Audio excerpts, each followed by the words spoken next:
hello to all my guys, gals, and non-binary pals of audio podcast land, and welcome to another exciting episode of the Bi-Conics Wrestling Podcast, where a bunch of wrestling nerds come together to talk about professional wrestling. Oh, I'm so excited. Unlike last time, I am not alone for this episode. But before we get into everybody here, you are currently listening to the dulcet tones of Mikey, one of your 5 co-hosts of the Bi-Conics. I know, you're like, Mikey, what are you talking about? There's only 4 of you. We'll get into that in a little bit later when we do introductions. But we're going to quickly reintroduce ourselves to the listening audience. So, eeny, meeny, miny, mo, Minnie, you're first. Go. Hi, I'm MiniMalty218. That's where all my socials are. You can check me out all over those places. I'm also here on the Vibe Tribe. I run Walk Among Gods, and I'm in the Academy. You can check me out also there too. But yeah, I'm here. I've only been in like 2.5 episodes or something like that. I'm not in a in and out parking lot. I'm here. Hi, what's up? How's it going? But yeah, I'm excited for this. Also check us out at Bi-Conics1 on Twitter. We have a Twitter now. We're working on the other socials. Follow us there so you can keep update to what the hell we're doing. Yeah. Yes, I love that introduction. All right, we're going to quickly go over to Jon. Minnie started off so strong. That's great. Philip, my name's Jon. Sometimes they call me the professor. I'm on a handful of things here at the Vibe Tribe. I'm really excited for Bi-Conics today because we have so much stuff to talk about. All my friends are attractive. And what else have we been talking about? Yeah, really excited to be here. I saw an AEW show live. We're going to talk about that today, which I'm really excited about. The history of the Cow Palace in San Francisco and how it was wrestling mecca. And then, according to other podcasts and videos I've watched, all the wrestlers hated it. And I'm going to talk a little bit about why now that I've been there. But I'm really excited to be here. And I'm going to go. I ran out of steam just like Minnie did. Damn it, I could have done better. Oh my goodness. Before we get into our next introduction, I'm going to do a little interjection here. Later on in the episode, you will hear the dulcet tones of the other Jon, aka JVL. He is currently preoccupied, but he will join us a little bit. But now, ladies and germs and non-binary peoples of the world, I would like to introduce you to our new co-host for the Bi-Conics. He is going to be our 5th squad member in this little faction that we got going on. I'm going to let him do all the introductions, but you know him. You love him from the various other projects here in Vibe Tribe. But I give you the one and only Adolfo. Todos programas and oh yeah! You wanted the cream of the crop, and the cream rises to the top. So they brought me. Oh yeah! To talk to you all about some wrestling, which we enjoy. You can hear me actually, and you can actually see me. You can't see me. You can hear me over on the Brave New Worlds and Neon Memories and the Academy and the Divergence. And here I am on the Bi-Conics, and I'm excited to be here. And actually, you really can't see me because you're listening to my voice. How you like that? Oh my god, that was so perfect! It's bad podcasting. You can't see our reactions as Adolfo's going apeshit. Like, you can't see us, like, cheering in the background. To give a little context of why we're cheering. So, for those of you who are new to our lovely podcast here, the majority of us already worked together on a previous project, part of Vibe Tribe, which was last season's Friday Night Fights, a worldwide wrestling RPG actual play podcast, where, surprise, I ran a fictionalized game where all of my co-hosts were basically wrestlers, and there were championship matches, there were shenanigans, there were heel turns, there was some heart, there was a slightly erotic Viking Santa Claus. But it was such a fun project to do. And of course, it didn't dawn on me until we started recording that I was like, holy crap, I pretty much have almost every single person from that game as a part of this project as well. The story I wanted to tell you was my mom. I was telling my mom that, oh yeah, I'm doing a wrestling podcast. It's really cool. I'm doing all this stuff. It's great. And I'm working these days. And we talk about pro wrestling and history. And I talk about theater and acting because I'm that kind of person. My mom was like, oh, that's really interesting. That's great. So weeks go by and she said, hey, what's that podcast where you're a wrestler?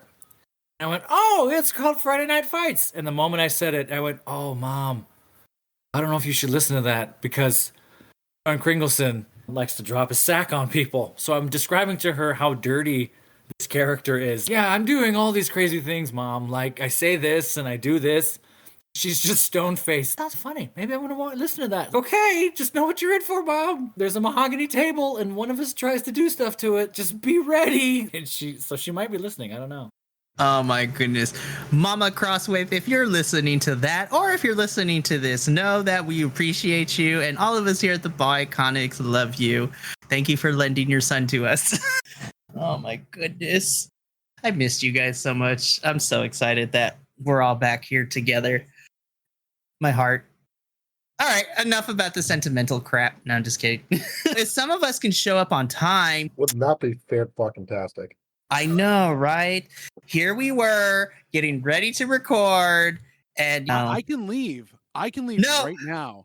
My mom is still here. I can go enjoy her 69th birthday with her and not say that I'm with a bunch of fine men sticking my face in a bunch of bears that are sucking dicks so I can talk about wrestling. There's a lot of hobbies you just mentioned out loud. Is it your mom's birthday? Yes, I do multiple things at once. Is today your mom's birthday? Today is my mother's 69th birthday. Nice. Today's my mom's 67th birthday. What the fuck? Why do we have so many things in common, John? Why were we both named John and have mothers that are probably around the same age? And the stars have aligned. They could not have more perfectly aligned. Why are we both involved in theater? Why are we doing weird theatrical things? What the fuck? And now you're all both in a weird wrestling podcast? What the hell is going on? Oh, yeah. If we find out we're related, then I'll be excited, but I'll be very confused on how that happens. It'll make a lot of my dreams a lot stranger, but yeah. That's just the subconscious stuff on the outside all of a sudden. I just got out of doing a show, man. All my subconscious is completely on the outside at this point. No context. I'm all context. Oh my gosh. JVL, welcome to the show. Sorry, I'm late. You're good. We haven't really started on too much. We just got through introductions and we'll just introduce our newest co-host, Adolfo. My replacement. What? No, I'm like I'm that guest starring spot. No, fuck no. You are amazingly a star, and I love you dearly, and I have missed being around you since I got to play Kids on Bikes with you. For God's sake, I'm so happy you're here. He's Thanks, awesome. man. We should totally change the name from Bi-Conics to Fatal Five-Way. No. No, just Mary. He's already fit it right in. This is awesome. I totally did. Like, I knew with Adolfo coming on, like we were gonna have some fun, but now, like, we're there. It's on. It's so on. Good luck, Mikey. Good luck. Keep the reins. Nah, it's all good. So let's go over really quickly for the listening audience and to my co-host as well. Here's what we're going to be discussing this particular episode. I definitely want to catch up with my co-host as I recorded by myself last time. Which is the highest rated episode ever at this point is Mikey's voice by himself. And especially me getting a whole hour's worth of covering NXT Vengeance Day. You by yourself was the highest rated? No, we're not serious. Are we just players in the Mikey show? I was saying it is, though, because none of them have been rated yet, so it is technically the highest rated one we've done. Are you shitting me? Yeah. Default. The two greatest words in the English language. First of all, I would like to thank the Academy. No, I'm just kidding. Oh my goodness. Regardless, no, I missed you guys so much, and I'm happy that all of us are here because I need y'all for this one because we're gonna catch up, talk about some of our favorite TV matches, and then for the meat and potatoes of this episode, I want to talk about how storytelling is important in this thing that we love. And we're going to talk about why it's important, and we're going to be using Elimination Chamber and AEW's Revolution to discuss some good examples of good storytelling and some good examples of really bad, poorly built storytelling. Because I have some issues with both shows, because some of the wrestling was great, but the build up to these things were like, is this what we're doing? I was like, especially Revolution. Listen, Revolution was fun, but I have some questions and I have some issues. But are we starting there? Are we talking shit now? I have no idea what's going on here. I just joined late. You're fine. We're just getting started. Oh, man, you're not in In-N-Out parking lot, so. Not this time. No, luckily not, unfortunately. Although I would love one up here in Vermont. We'll never get one of those. If your mom had her 69th birthday at an In-N-Out in Vermont, I'm from California. That sounds cool as hell. Maybe that's just me being biased. Y'all were giving me shit for being a millennial. That's what you want to do for a 69th birthday party? You went to a Magic the Gathering tournament with your buddy because your internet was out, and then you called us from the damn drive-through. Oh, In fuck yeah, I did. an abandoned I Kmart. wanted to keep in mind.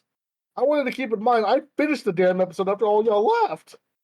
You definitely did. I'm not knocking that you came in and took your thing over, and you did multiple things on a day, and none of the rest of us have been able to do that. But getting a call, is our show a call-in show now? Do we need people to be like sitting in like a parking lot? We should have toll-free number or something.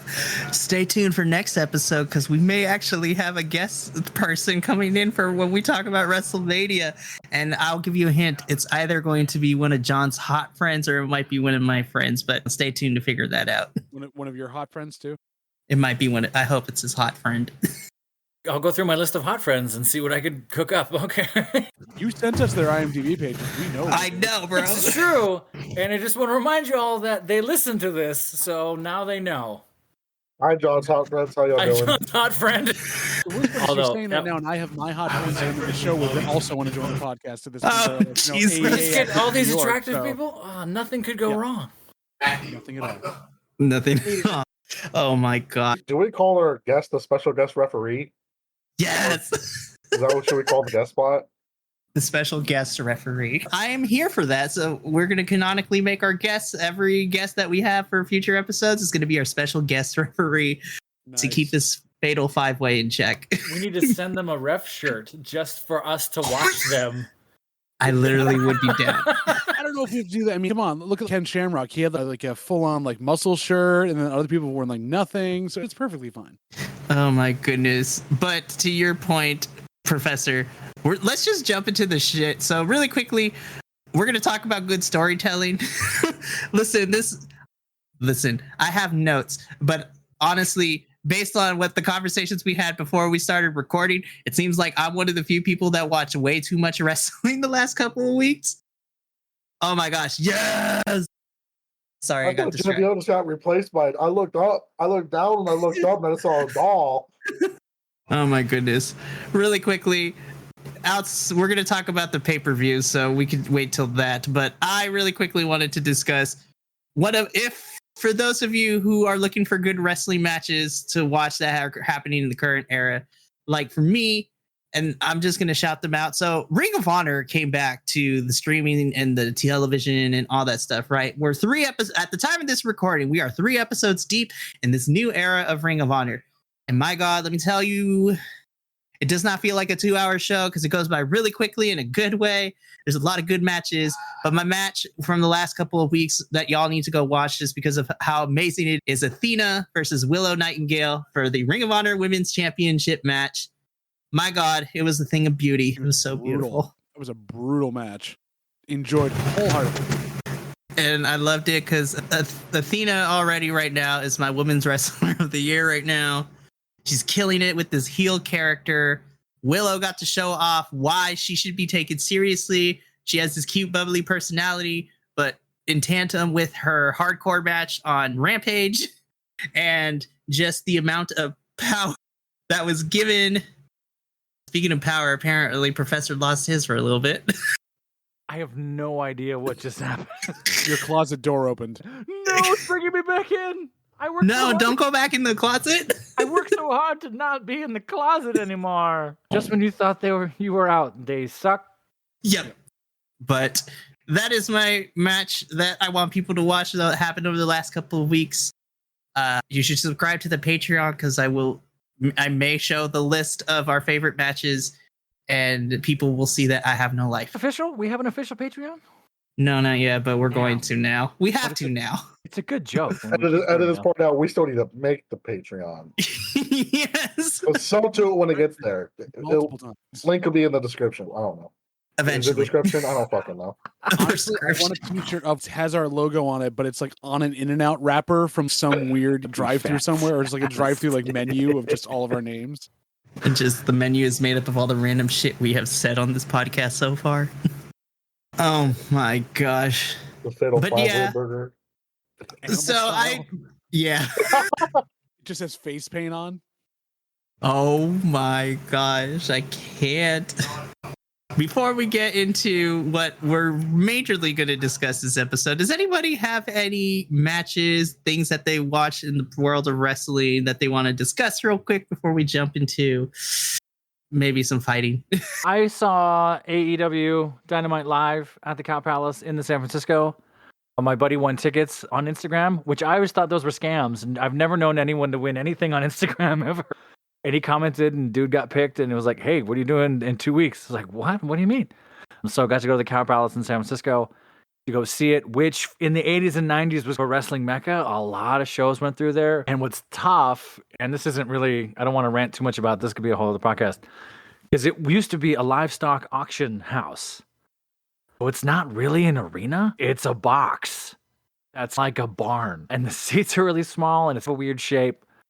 But their concessions are cheap and there's plenty of parking. So I was like, okay, fine. But that used to be so there's pictures on the walls. I took a few of when it was Mr. Perfect and Hulk Hogan way back in 88 or 89 and a bunch of other shows in the early 90s. I want to say Raw was there in 96 maybe. WCW went there a lot too. And I guess, and I found this out after the fact, because there's a wrestling wiki and the Cow Palace is one of the subjects, and it just talks about the history of the Cow Palace in San Francisco. I guess the problem was, since it was a livestock auction house for farmers, there's no AC in that whole building. And it's like 100-year-old cement box with no AC. The dressing rooms are just cubicles. So it's not made for big entertainment spectacles.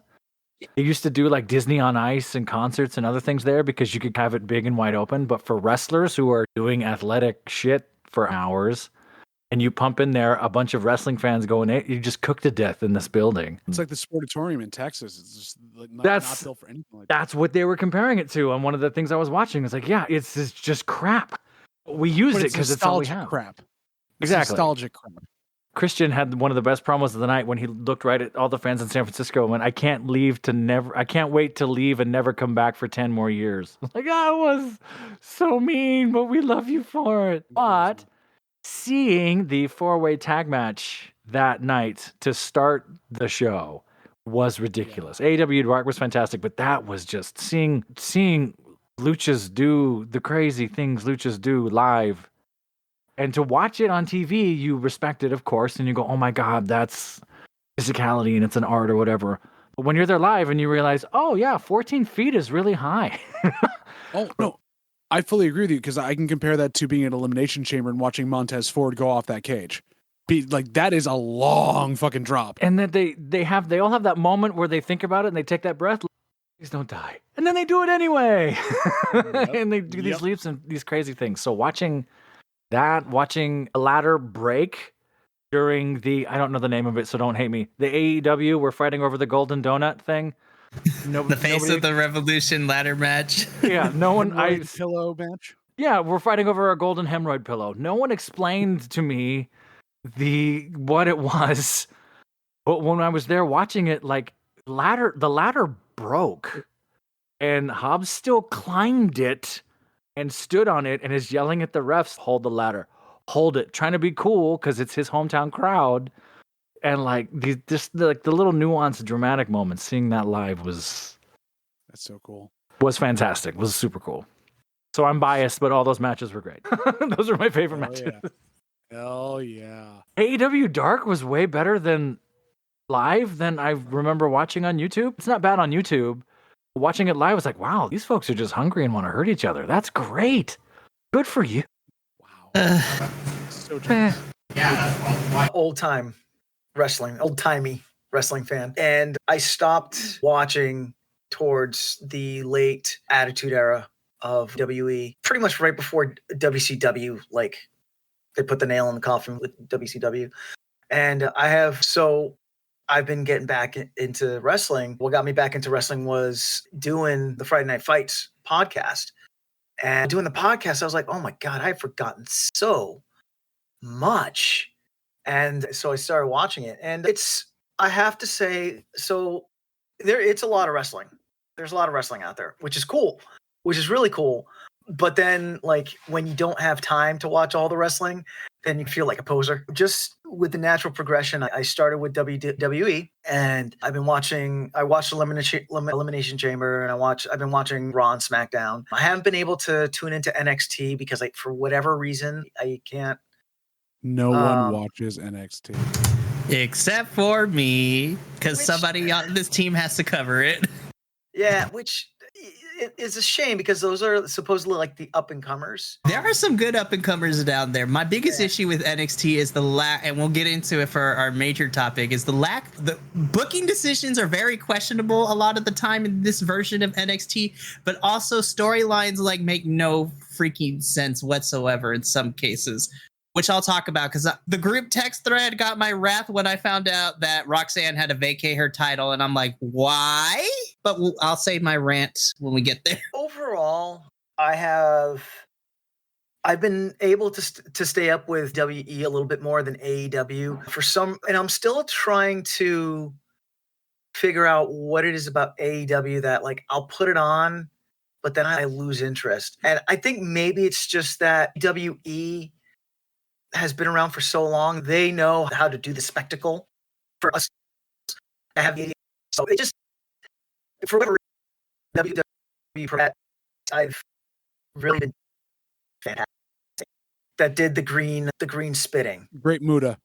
Yes. And I remember Great Muda doing that. And to see Asuka pulling from that and coming out like in the face paint and all that. And also she like physically fantastic wrestler. So I've been digging her. She's also 40 years old. I know. It's ridiculous. And she's in perfect shape to my outside layman couch eyes. Like, Right? 40? Oh, you're so much better than I am. So Asuka's been top on my list. Xavier Woods, I just unfortunately haven't really been able to see because Kofi Kingston got hurt. So by the time I started watching wrestling again, he's been out with his whole ankle surgery thing. And Kofi Kingston, if you hear this, feel better and get well soon. But Xavier Woods, I actually found out about Xavier Woods through Acquisitions Incorporated, which is a D&D game. And he came on to play. And they introduced him as WWE superstar Xavier Woods.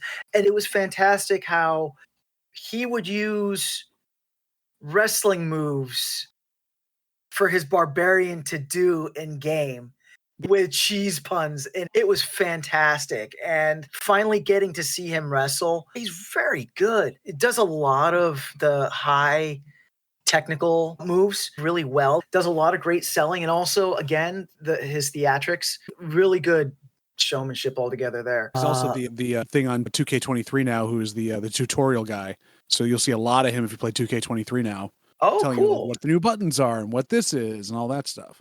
See, because I didn't know, because I was watching G4 for the year that it existed, because I was so excited to have G4 back, and I didn't know Xavier Woods, Austin Creed. I had no idea who he was. I just went, this guy's awesome.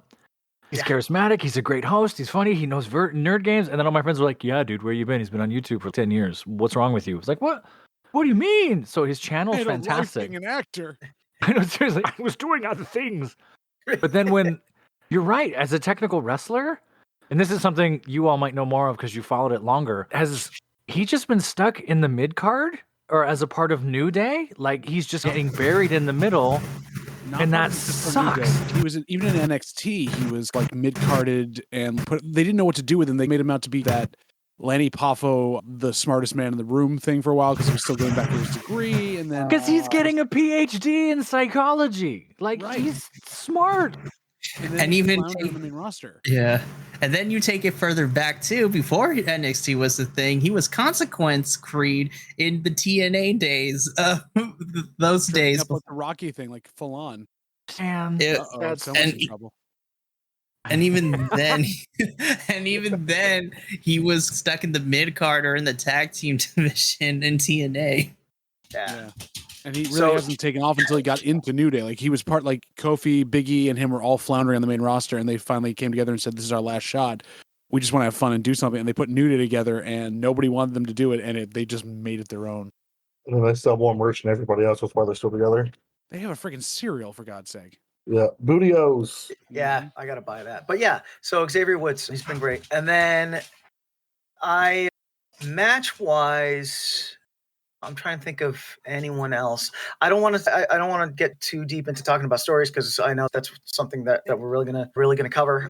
I guess the only thing like match wise I want to say is I'm really impressed with the women and how they've been spotlighting the women, because when I left wrestling, the big draw with the women were still like the lingerie matches, and the women were still being used as more as window dressing. So coming back and to see we got the fatal four way at WrestleMania for the women's tag belt.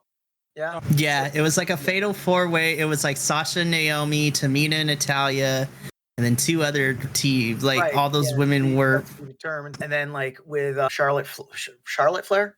Yep.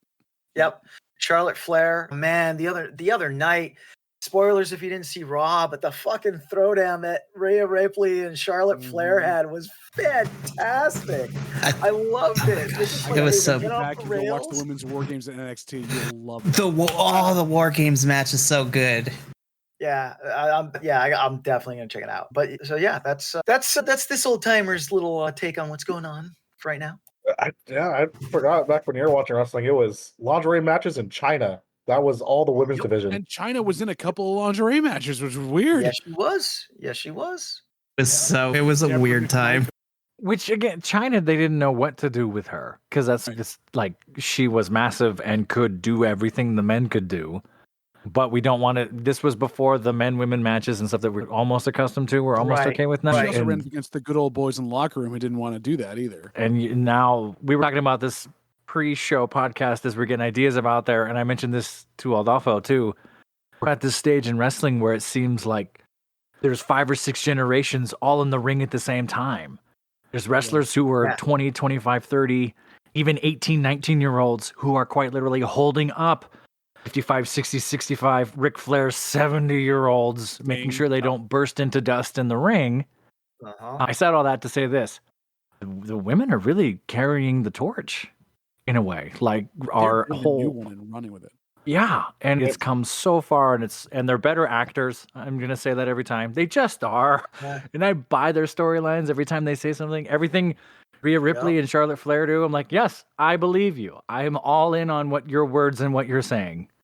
Yeah, I have yet to see, and also in AEW, I have yet to see a women's wrestler who dogs it.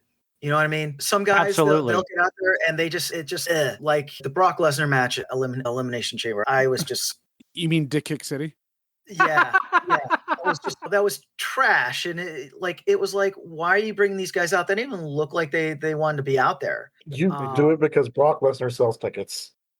I right, because it's the name, but I would have preferred put in 2 other women's matches and leave that. Or type just of match just out. just add the time they're going to do to that match and make the women's chamber match that much longer. Right, Ooh, because that was a nitpick I had.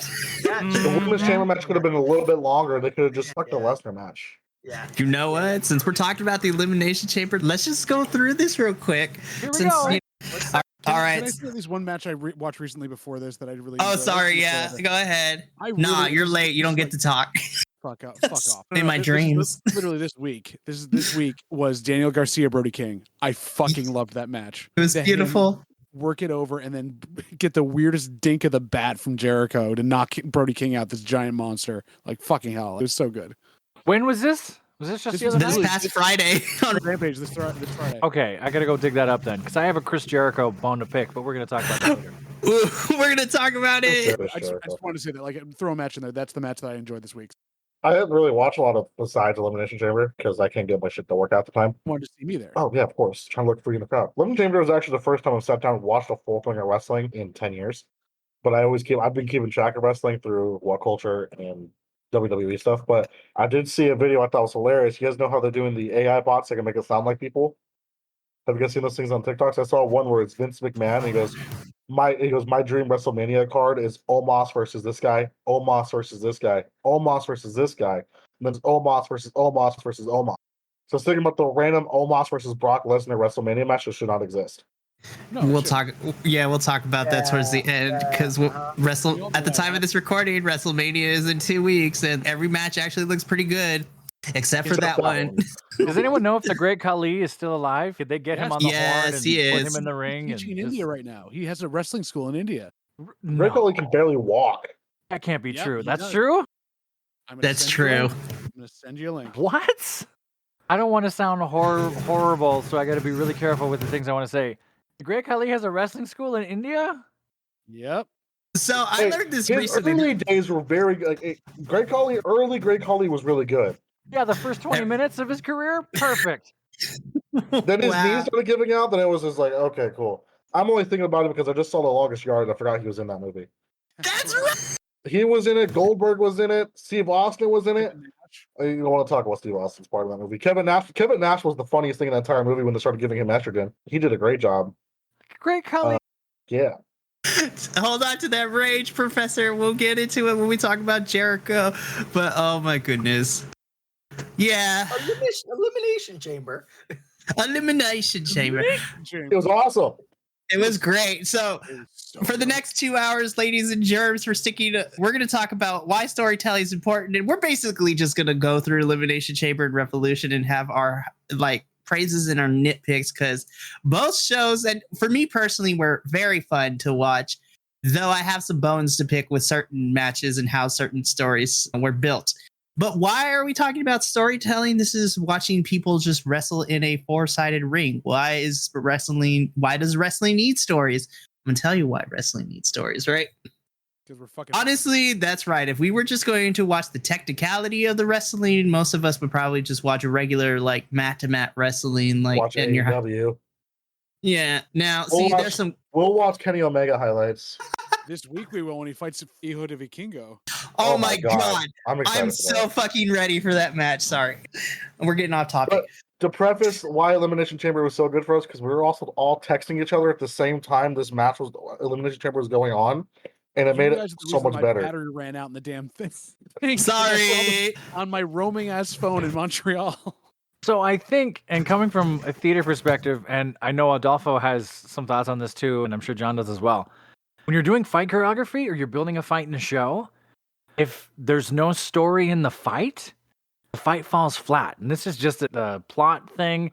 This works in movies too. There's shitty movies where it's where it's all action, but I don't care about you. Even though it looks cool, it's not sustainable. So and this is a WWE curse. This is definitely a WCW curse, where if I don't care about any of your people, I will watch the match and fall asleep, and I don't care. And some of the greatest technical wrestlers, I'm Dean Malenko, who's one of the greatest technical wrestlers probably ever, at least the top 3 ever, always had shitty storylines, which is heartbreaking. Some good ones, maybe. There was some Four Horsemen stuff in there and whatnot going way back, and maybe Adolfo remembers because I don't. But His Jericho feud was good. Okay, yes, yeah. Okay, so there's one. But I can't remember any, other than go out there, be technical, be awesome. They kind of screw some of these wrestlers who are so good by not supporting them with any type of story. And that's plot devices and other shit. And Can I ask a clarifying question on that? Say you get a match with no build, you get a match with very little build, you have 2 really good technical wrestlers, and they don't have a story to tell outside the ring, but they're telling the story in the ring. So you're watching this built of, oh crap, the way this guy has to beat this guy is he's working the crap out of a limb and arm, something else. That's the story of the match. Is not, oh, we have beef. It's, I'm going to show you how good I am at this, and I'm going to pick you apart. And how the babyface or heel comes back from that, where it goes around with that. So it's not like a 2-minute squash, but it's something like that. Is that still considered storytelling, or is that technical ability? I would say so. I'd say that's absolutely still storytelling, but you better be that good. That's sort of Ric Flair. Yeah, which Malenko was. Yeah. It sounds like every Kurt Angle match that wasn't a pay-per-view. Daniel Bryan match, pretty much every match he ever does. Because that was Claude right now. That was Ric Flair's thing. Was like Ric Flair could work with anybody. You can put him in a ring. It doesn't matter who it is. There's a story that's going to be told, and Ric Flair's going to be Ric Flair and build everybody up. There's other wrestlers that just aren't that. They need to script everything. Let's back that up. Yeah, so let's back that up. Ric Flair, we love you, but stay out of a ring. Yeah. Smith being run by Bret Hart through the entirety of SummerSlam. Ooh. Hi-oh. I was gonna say, really quickly going back on Ric Flair. In his prime, he could work with anybody. But lest we forget, not even Prime a year. Prime Ric Flair. Prime Ric Flair is the important thing because He's lest really we sick. forget last year his retirement match, and we talked about it extensively on the first episode. If you want to watch a grown man die a couple of times in the ring, you Literally. can watch that. With the Yeah, that was disappointment of every person in the audience that are former like, watching in Mick the Foley, cheer. Undertaker, they were so pissed. They're like, Did you- why are we here? Adolfo, have you seen this? What, the Ric Flair quote-unquote Retirement match. Yeah, the ritual. Yeah, that Yeah. was a shit show. Oh no, buddy, I'm so sorry. No one should ever watch that No, match. if you want to support that wrestling thing, there, go watch Ricky Steamboat's match because that's much better. Bro, that match is so much better. Kind of like what we're speaking to is Bret Hart. There's certain wrestlers, you put them in the ring with each other, and they're gonna make a story out of something because they're in that thing. That sort of inside out thing. I totally agree with that. There's a perfect example of this that was just a meme like this month, which was there was a lost match that was only on a couple of house shows and one Raw, which was Bret Hart versus like a very young 1-2-3 kid. And you watch these two amazing wrestlers who only wrestled once on TV go at it, and like Bret doing the whole thing of basically like this match has been pulled for all these different moments now that like you can see in modern wrestling now, like CM Punk versus who the hell was it? I think it was against Hangman when they do the whole thing where they get the arm drag and then he comes back up. Whoa, this kid's getting to me, and like stuff like that match, which nobody knew about, but everyone that's a wrestler in it has watched it as their Bible. You look at all these things put apart, and when you have two wrestlers that no build needed, nothing else, but you tell that story in the ring of, oh crap, this is not what I expected. Oh shit, now we really have to work this over and have the spots we want, but timed correctly. That's when you get the magic. Is there even very many wrestlers that could even do that nowadays? Can just throw them in a ring and have them tell an awesome match besides like Daniel Bryan? And I mean, there's like I can think of like 3. Yeah. Now that Well, I I'm think saying that's. that. I'm glad you say that because that's what we're speaking to. There was forever it was you better be this good to tell the story anytime, which is sadly kayfabe era stuff, right? You better be this great because you're always under the microscope. But And at then the Evolution same broke time, you always kayfabe. have those people that like if you wanted to push this guy, you would we want this guy to be really good, stick him in the ring with Brett, stick him in with Sean Waltman, stick him in with Mr. Perfect, make him look good, and hopefully he learns. But you had those hands that could definitely do that, and that has been less and less here, where they're still going to the old timers that can still do it, versus like right now, honestly, if you want to get over and you want to get over as a monster, you stick you in with Ricochet. Ricochet's going to make you look Ricochet fucking amazing. sells. He sells so So well. good. The shit out of himself. He's also a spot monster when he wants to be and when he can be, but he knows what he's doing there versus like someone like one of the other like Lucha Bros. Yes, they can do the same things, but they're not as much they're not as much good to handle in the ring. They need somebody who can actually run with them. The Young Bucks, like if you put them in there with the Guns, they're not going to do anything with them. Like the Guns are not well enough to do that yet. If you stick them in there with House of Black, maybe. So who knows? I like that House of Black match. Go ahead, man. In this last Raw, I feel that the Xavier Woods LA Knight match that they had falls into this conversation where there really was no build up for it. There was just like that quick 2020 2K23 promo spot, and that turned into the match, and they went into the match, and it was a good match, and I was actually bummed that it was so short. I was like, oh man, like y'all had me, but you cut it short. And I guess they cut it short because then they had the whole Sami Zayn, The whole bloodline storyline. the bloodline storyline that they had to come in and do the thing, which they built that up well too. I don't know like the full history of it, but from what I saw, it was a good like moment, and it did that thing that I love in wrestling, where the heels are kicking the shit out of the babyface, and then out of nowhere, the on again, off again friend shows up and goes to town and like kicks the heels' asses, and then there's that like that moment where they make amends. I love that shit. Even back in the day, I loved that shit. Love it. It was awesome. It was such a great pop. My opinion, like with the bloodline story, this has been probably like one of the best stories WWE has put out, in my opinion, since Shawn Michaels versus Undertaker for the streak versus career. That's how good this story is. Yeah, but quickly circling back. But yeah, so that Xavier Woods LA Knight match could have gone longer because, like, for me, they had my attention. I was riveted. They both knew how to tell the story.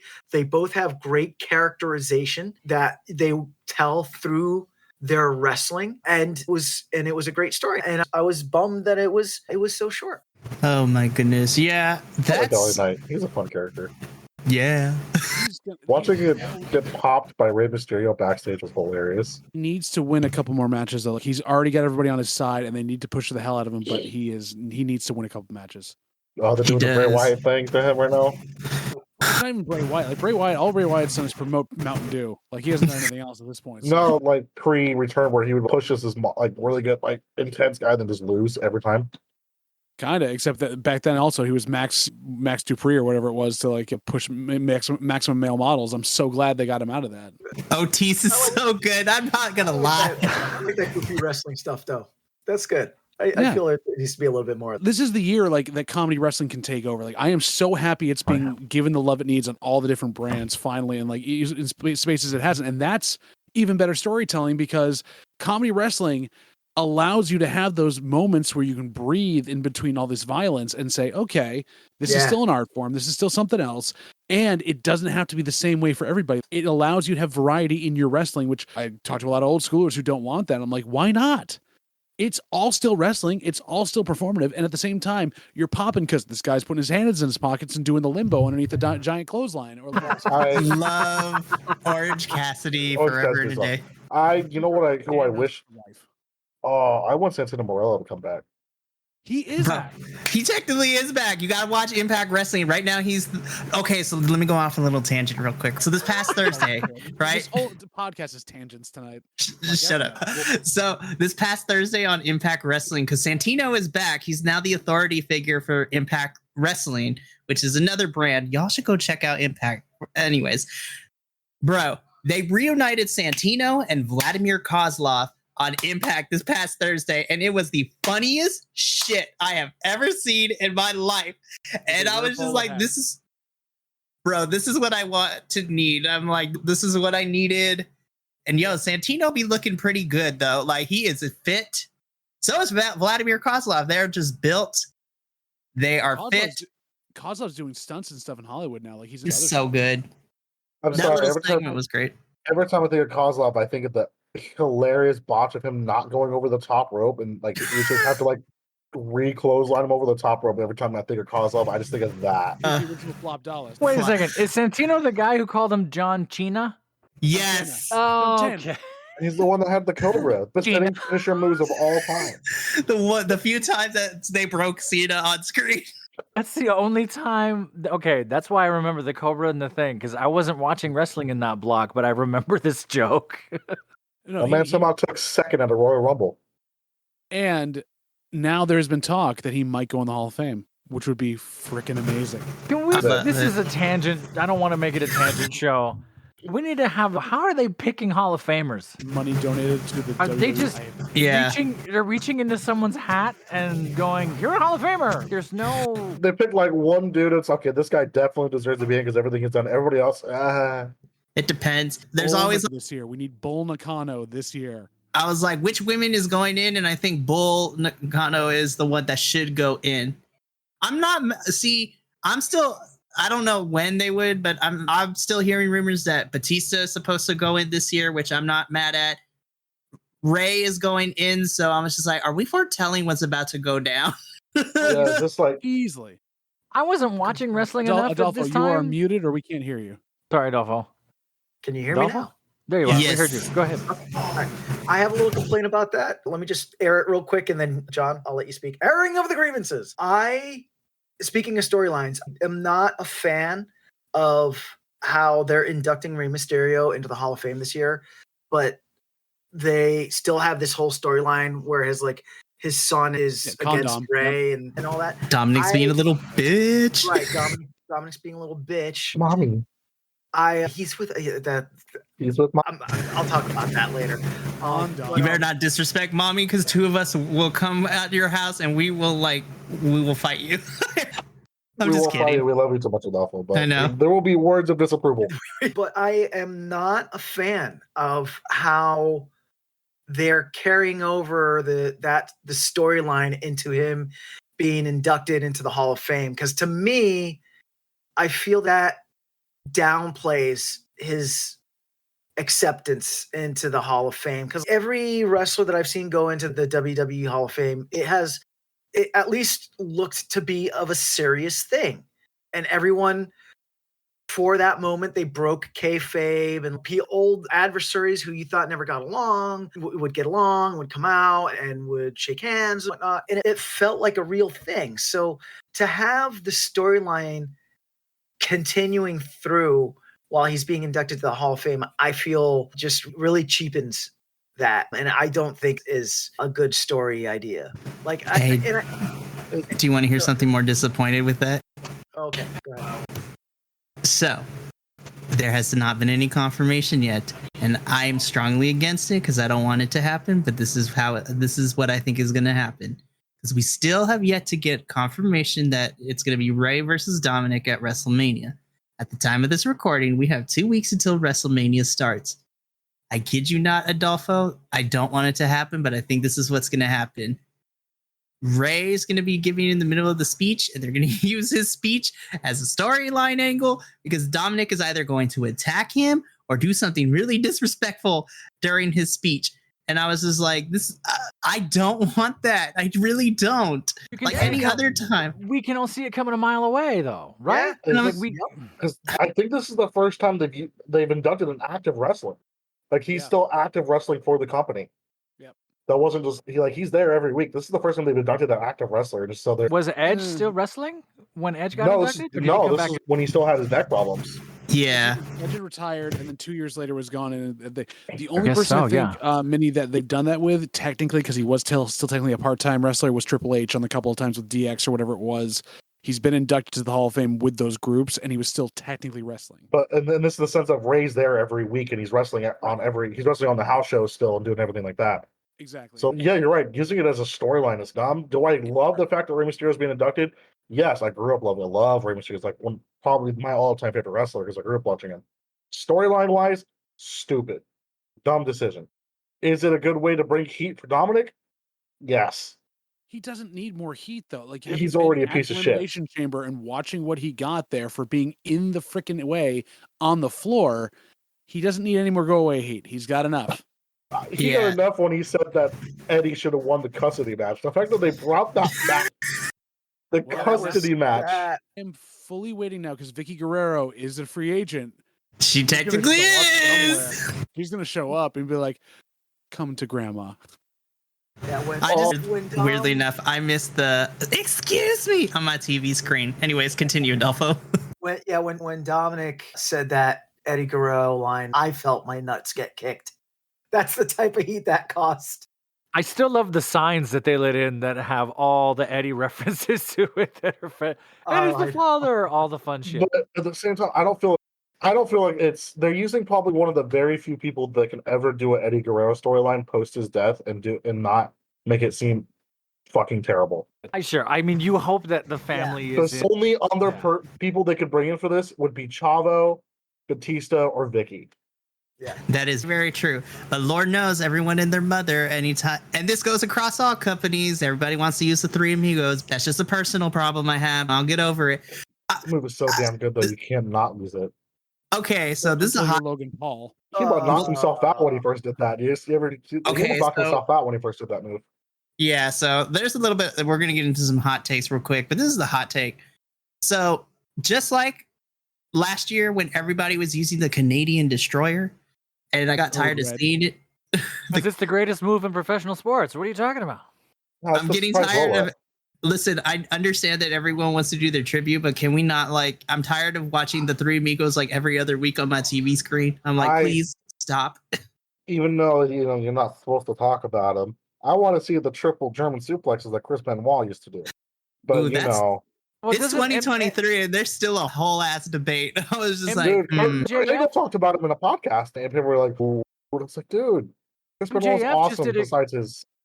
Sorry, Minnie, my fault. MGF just did a crippler crossface and called it some other thing. What are they calling it? No, that's the label lock. He was taking that from Danielson, who's been doing it. Brian Danielson, label lock is a crippler crossface. Yeah, they're different. They're the same move, but obviously changed for reasons. But Brian Danielson's been using that for over 15 years. Okay, Because I'm looking That's at been it, I his was like, finisher since he was in ROH. that's a okay. All right. Yeah. Yeah, I mean, I I've seen some really. I'm seeing more and more Chris Benoit due to like really messed up TikTok memes, but I'm just surprised to see anything of him in general because he should not be named, Yeah.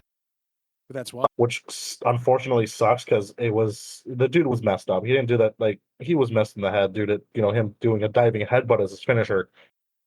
Yeah. Yeah. And then Bryan Danielson doing that for years and going back to it again. Yep. And now someone's doing it in WWE now. Is it Chad Gable's doing that now? Yes, Chad Gable. Yeah. Yeah. Which I'm just like, why are they allowing this? That move should have been banned after what happened with Chris, but because GTE is a major It problem. been bad when Harley Race was doing it. Part of the race shouldn't have been beginning on a rope. I know I'm telling you, man. Listen, we could have a whole other episode where we just talk about the safety of wrestlers because there's some horror stories that I'm scared of anybody gets on the top rope, especially watching Montez Ford do any sort of frog splash. The amount of Same. height that man come on, it is the best frog splash I've seen since Eddie. Damn, he gets high in the air. Montez combines Eddie and he combines it with RVD. That's why it's so damn high and like high impact, is because he's going as high as RVD used to. Montez Ford is awesome. Every time I see a steel cage come down, I still get like a super nervous, anxious feeling in my stomach because I am still scarred. And this is not me joking. This is me being serious. I am still scarred from watching Undertaker McFoley in that cell. that image. McFoley went through the top of that cage and just splat. And I'll never forget it. I was at the time I was living in a frat house and going to the University of Washington. It was after I had gotten back from the Marine Corps, and we were all sitting there and we were all watching the pay-per-view. And when that happened, just everyone in that room just was done. And then Undertaker is up there and he's looking and like seeing the interviews with him now. And I looked down at Mick and I was like, I just fucking killed Mick Foley. And so now, whenever I see that steel cage come down, like during the Elimination Chamber, and I started seeing him climbing, I was just like, oh, please just. I don't know if John was able to see it, but since we're talking about Elimination Chamber, really quickly, recently a moment like that happened because I found out later that it actually. So the most recent women's War Game match on NXT, where Cora Jade was part of it, and I thought it was just a little spot or whatever. I was like, okay, this is good storytelling. I've come to find out that she actually like did separate, like shoulder popped out of place in the middle of that match when she jumped off the top onto the table. And like Io putting it back into place was not fake. It was real. And Io Shirai literally put Cora's shoulder back into place, and witnessing that like on the actual pay-per-view, it didn't edit it out. I was like clutching my pearls. It was so scary. Yeah, Adolfo out here showing his age, man. What about Rhea Ripley at the Royal Rumble? Her knee. Yeah, when her that I saw that and that was gross. Put it back in and finish the match. But similar to Adolfo's experience, like the one image that's burnt into my brain, like of how scary it was when Shane McMahon got thrown off the top of the cage and he almost missed the table when he came down. He barely crashed through it with the crash pads. I was like, he's dead. Seth Rollins almost getting impaled by it. Oh, that's what I was thinking of because it was coming down, right? And he was underneath it at the wrong spot. Spikes that go into these holes that kind of hold the ring in place, the cage in place, and he was sliding into the ring, and it came down, and it was like 6 inches from touching him in the back. Yep. I don't know who it was. I think this was early 2000s or the 90s or so, where someone tried to go in, but then had a second thought, and then went to go in, and then almost got clipped. Am I crazy? Does anyone remember what that was? No, that sounds like either Bailey or Sasha. Like it was one. I think it was one of the women's matches. Yeah, maybe. Yeah, I think it was one of the women's like Hell in the Cell matches where one of them almost got clipped in half. When someone didn't know the script, for lack of a way to put it, do I go in? Do I go out? What do I do? And right at the last second, it was like, oh shit, that was me almost. I forgot which one because they started fighting on the outside and then they went on the inside and somebody barely made it as the cage was coming down. It was like really scary. I also remember one of the other scarier moments too is like when one of the Usos got rammed into the steel cage when it was the Usos versus the New Day in this Hell in a Cell match. I think it was either Jimmy. I think it was Jimmy. Like his head almost like literally came down onto the stairs when Biggie and Xavier were throwing him into the ring. That match was fantastic, but that moment, I was like, Jimmy almost had a concussion, and it was not fun. But there was a spot in the men's elimination chamber this year that, so I watched it live with my dads, as I put in air quotes. So my two friends that pretty much has raised me from when I was we a watched teenager. it live together. It was intense. Through text messages. It was so beautiful. JVR was there. They're live. But there was a moment in the men's elimination chamber where Seth Rollins and Johnny Gargano were at the top and they were just chilling. And then Seth Rollins throws Gargano off, and Gargano turns it into a Poison Karana, I think, with Poison Seth. Rana, yeah. A Poison Rana But and if you Priest. watch, like, Johnny comes down, and it looks like his eyeball slides against the corner of the chamber as he's coming down. I'm like, oh no. I was like, listen. And being there, watching at the same time, Damian Priest had run up to try to spot them and move him away because he saw his head ramming into the damn cage, and he pulled Gargano's leg just enough to get him off the cage as he came down. Damian Priest, aka Punisher Martinez, whatever you want to call him, like this Punisher Martinez is great. That's his indie wrestling name. Wasn't it Rey Mysterio who lost an eyeball? Is that a true story? I can't remember. No, that was Vader it was lost an eyeball in a match. eyeball, and he like, popped it back in. Yeah, it was. Now Rey Mysterio technically lost. Rey Mysterio technically lost an eyeball, but he didn't really lose the eyeball. Oh my gosh, it was part of that stupid eye for an eye match, like during the pandemic era. Like him and Seth Rollins face each other. He had his eye like stabbed into the corner of the still steps or something like that. Yeah. Because I remember the Vader story, which is because Vader was a psycho. Yeah, talking about Chamber, I only have like major. There's a couple like. The Chamber Elimination Chamber was awesome overall. It was an awesome pay-per-view to get back into like watching wrestling. But I'm tired of seeing one thing of them bursting through the pods. Ever since Goldberg did it back in 2007, whenever he did that with Triple H, I'm tired of seeing. Oh, it's Chris Jericho. I think he did it too.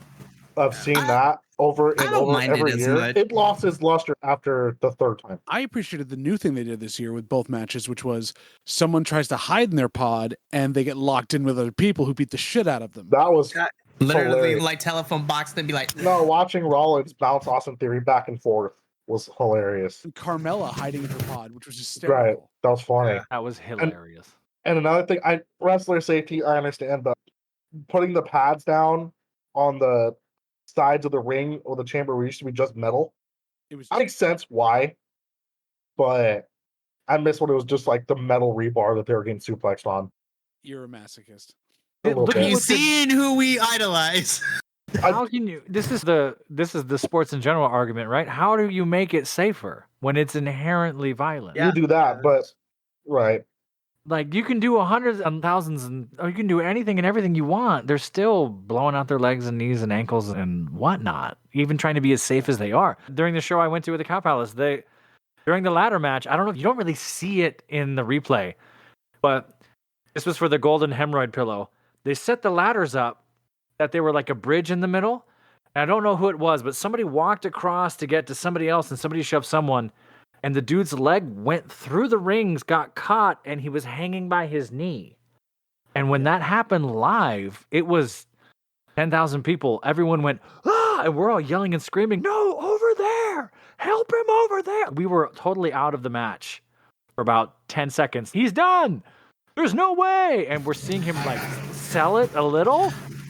But it was like, oh, it's over. Ooh, another scare. Yeah, it's so different watching these watching potential injuries happen on the television and in live it's vastly different, but it's still horrifying. Like the perfect example of me just watching an entire match with me holding my breath just because of how dangerous everything got. And it was nobody's singular fault of what happened, but the women's Money in the Bank match from last year, my God, if you want to talk about scary spots, like it looked like Raquel couldn't hold up the ladder and she collapsed. Shotzi hit the back of her head when she tried to do the senton onto the ladder. Becky jumping off of the ladder, like the ladder didn't break upon impact and she like landed on her back. Like Liv Morgan and Alexa Bliss almost getting chopped in half by a ladder spot. Like that was one of the scariest matches I have ever seen. And mind you, I was on vacation in Mexico when I was watching this pay-per-view. And so I'm just sitting there. My mom happened to be watching it with me, and we both were just sitting there holding our breath because of how scary everybody was. It looked like Shotzi was bleeding from the back of the head when she hit the ladder really hard. I'm like, oh God, what are we doing? I was thinking about that when I was watching, watching the clips from Hangman versus Jon Moxley at Revolution. Dude, when he got concussed, oh my gosh. No, the death match from this Revolution. Oof. That match was hella brutal. Let me wrap myself in barbed wire and jump off the ring with it. We're gonna talk. I think we're talking Revolution a little bit, right? Before we get to let's just go into it, because Elimination Chamber was great, but Revolution. Oof. So for Revolution, I'll start off with this, and I know Adolfo does fight choreo, and John's from the theater. When I work on shows, or I do fight choreo, or I'm in a show, or all that stuff, something that's been baked into my head for my training has always been that the moment the audience is worried about the actors, we've taken them out of the world of the play, and we're not going to get them back. If we're watching a sword fight, or we're watching a hand-to-hand fight, or whatever it is, or a stunt or a thing, if the audience immediately goes, oh my God, I hope they're okay, versus, oh my God, did you see what just happened? Or you're watching the fight or the character. Once that happens, it's really hard to get them back. Wrestling has always been really good at blurring those things. Is it because we're all aware of it and we watch so much of it that we key in on it and we're just being specific to what we see? Or are we just old people going, back in my day, we didn't care who got hurt? Or is that a legit concern? We're like, hey, you're going to do these stunts, you're going to tell this story. Now with this kayfabe lifting thing, which is great and better for wrestling, in my opinion, I'm worried about you as a person. Oh yeah, no, I fully agree with you on that. But I think it depends on what match you're watching. If you're going into a Texas death match, you know what you're getting into. Right. When that's the if you're going into, but if you see somebody like that comes off the ring the wrong way or hits the apron, which is the hardest part of the ring, which I found out from Simon Miller recently. But in general, that's where if I see someone land on their neck in a singles match, that's when I get worried.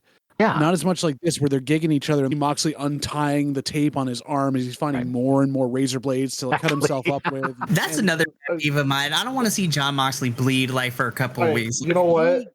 But you expect that from any Jon Moxley match ever at this point. If you see Jon Moxley in the match, there's going to be blood. I think that's what the answer is, Minnie, is that it's a brand, right? There's certain performers that do a certain thing or a certain style, and we go, yeah, if you bleed, okay. If you bleed, I'm worried about you. Right. It's like Mick Foley. It's if you see Mick Foley bleeding or losing a tooth in the match, it's normal. Yeah, but you were saying Adolfo. Go ahead, Adolfo. No, I agree with Minnie. I think that the problem is that there's a good portion of the audience that doesn't realize that it is like this wrestler is going to bring this and this wrestler is going to bring this. Sure. So they see Mick Foley or the dude you guys just said on Moxley. They see Jon Moxley fucking taking the baseball bat with the fucking barbed wire and cutting himself up and shit like that. I feel like a good portion of the audience wants to see all the other wrestlers push to that extreme, which I don't think has to be done. I feel that it's like Minnie said, it's from character to character, and it's each wrestler's characterization. Back in the day, George the Animal Steel. Good knowledge. Yeah. You knew when George the Animal Steel was getting in the ring that a turnbuckle was getting chewed to shred. Or Terry Funk. Or Terry Funk. Or Prime Ric Flair was going to bleed into his hair. That's the reason he bleached his hair. Exactly. Well, then when like Tito Santana or Junkyard Dog got into the ring, it was a completely different match. You know what I mean? You can disagree with me. But I feel that there's a good portion of the audience that like expects that extreme wrestling. I absolutely agree with you. Yeah. Oh, for sure. I think for me personally, the reason I have a nitpick with Jon Moxley bleeding every single match that he's in, apparently, is for me personally, like I feel that the bleeding should be like an extra tool that enhances the in-ring storytelling. Like JVL here knows that this is probably one of my favorite women's matches to have happened in the last 2-3 years. But the match that I always go back to where the blood was an enhancement to the story that was being told is Thunder Rosa versus Britt Baker in that lights out match on. And literally that was the first episode of Dynamite I actually ever watched up to that point. I was over at, it was a lights out match where literally like it doesn't go onto their win-loss record, but it was basically a glorified street fight. And so they were doing tables and trash cans and thumbtacks came out. But there's that iconic moment where Britt Baker starts to bleed just from the violence in the match. And then literally that's everyone's like Twitter handle page for a couple of weeks is just her smiling with the blood dripping down her face. For me, if you're going to bleed, if you bleed in a match, it should be like it's happened. Like I've seen matches where wrestlers are bleeding because they got clipped or whatever. So like, it's fine. But if blood is going to be used in a match, for me personally, it should be enhancing the story being told. So like during that lights out match, Britt Baker and Thunder Rosa bleeding was because they're trying to kill each other because the weeks leading into this match, they couldn't fucking stand each other. They were like going every opportunity to try to one up each other and to destroy each other. And so the story went is that Tony Khan and everybody else got tired of them trying to kill each other in the locker room and during promos and everything. So it's like, y'all have this one match. We're going to figure it out. And that's done and over with. Like, just work out your aggression and whatnot. And so they did. It was a phenomenal match. And it enhanced the story that was being told because it culminated into this big blow-off match. And then they both went their separate ways for a little bit before reconvening about a year and a half later in a steel cage match for the AEW Women's Championship. That was a fun match, but I still think the lights out match was probably their better one. Though when Britt Baker went through the tower of chairs and they still stood up like end on end and like literally she came down on her spine on the chairs. I was just like, Britt Baker, why? That's the new big spot that's been going on a lot where you set up the chairs and you're going on the top part, the hard part where they're set up on the back and you put your back through it. It's just. But the perfect example, too, that happened is like when Jeff Hardy took on Darby Allin in that ladder match and Darby jumped off the ladder. That made me scream. Even before that, the one that I remember wholeheartedly is actually back from the old Black and Gold NXT where Aleister Black and Adam Cole were going at it, and he put Adam Cole right across that the long way. So his spine bent over the chairs. It was bad. I used to watch Kevin Steen do pop-up powerbombs on those things all the time back when he was in ROH. But another example of blood, in a weird, almost positive but negative way, was Randy Orton versus Brock Lesnar when he kept his elbowing Randy in the head until he started bleeding. And everybody lost their shit because they're like, why did you do that? That wasn't supposed to happen. And Randy was like, yeah, it was. I asked for that. See, and that's the weird thing that Adolfo and I were kind of touching on, too, is like, it's Mayweather breaking Paul White's nose. Pick those nose, yeah. Or these sort of moments where there's actual physical violence that's telling a story. Yeah, now the audience doesn't know. That was not planned, and it became an iconic moment. Something happened at Revolution. The two dudes, I'm forgetting their name, but they're cool as hell, and the guy's bald and he's awesome. They came out there and interrupted the match. FTR, and he's bleeding from standing and all of a sudden he's bleeding, and they don't know. It's like, what happened? And Taz is like, it looks like he took something to the eye. He's got a big piece of skin. He's bleeding. I'm going in there because they just had to dust up with the guns. There's this I don't know, I wouldn't write a doctor thesis about it, but the use of blood and why. And when it really works, and when the audience is with you, and when it's, that's gross, like so on. Here's the problem with Moxley specifically, because he's admitted to this, and he said, I bleed in every one of my matches because he gets off on it. It's not because of any storytelling. Wait, what? He has said he doesn't feel alive in the ring until he's bleeding.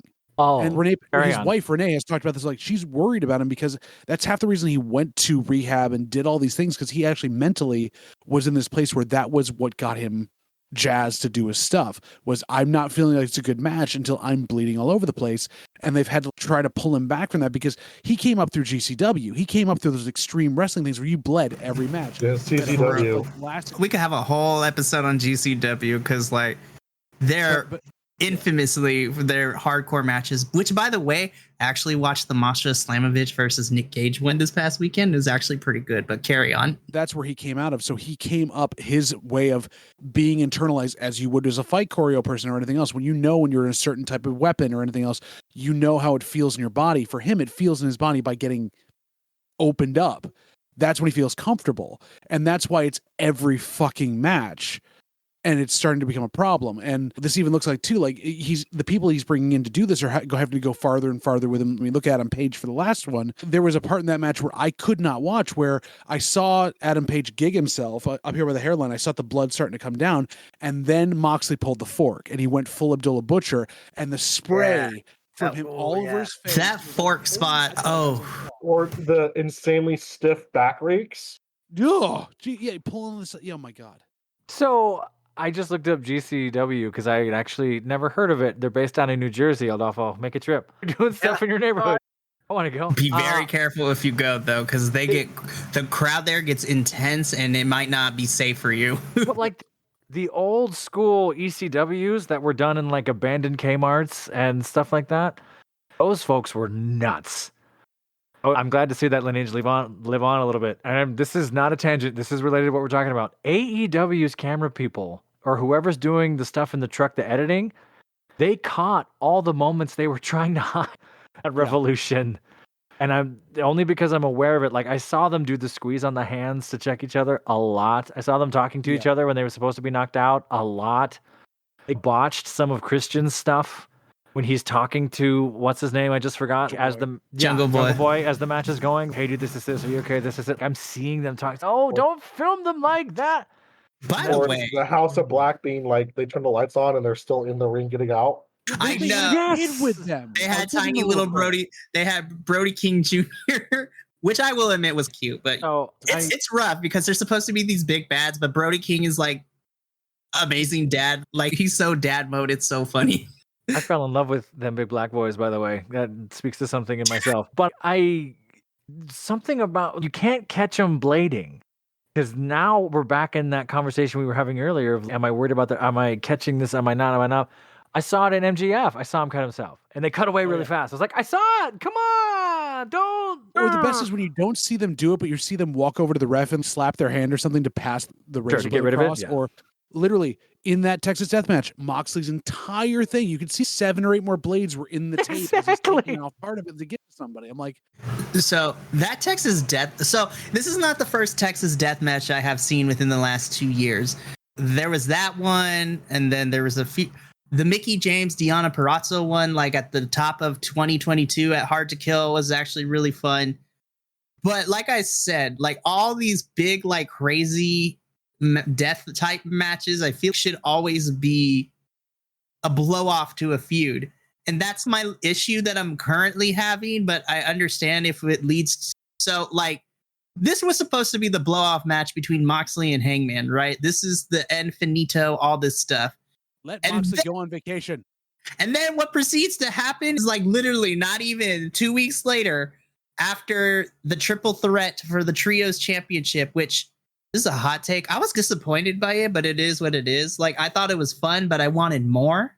But it was what it was. And then afterwards, you have Moxley, Claudio, and Wheeler come out like they're going to beat up Hangman. And then the Elite come in to back up Hangman. I was just like, I thought we were done with Mox and Hangman for a little bit, but apparently not, because I honestly think we're getting them versus Blackpool Combat Club for Blood and Guts. I'm like, ugh.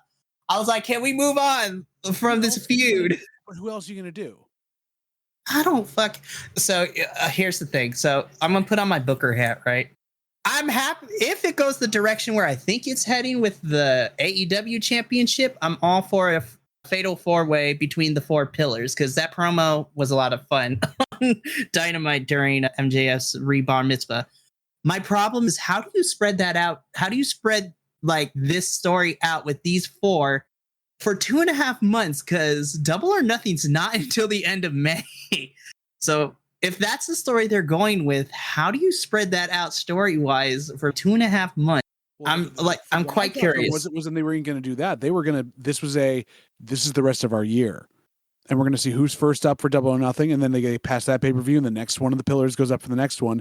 They get back to Revolution, and then in Revolution, because nobody beat him, they all fight him in a fatal four-way to get it off of him as he goes to WWF right before his contract's up. Oh my gosh, that's another pet peeve. I'm tired of that. But it's long. Go ahead. That's true. Go ahead, Adolfo.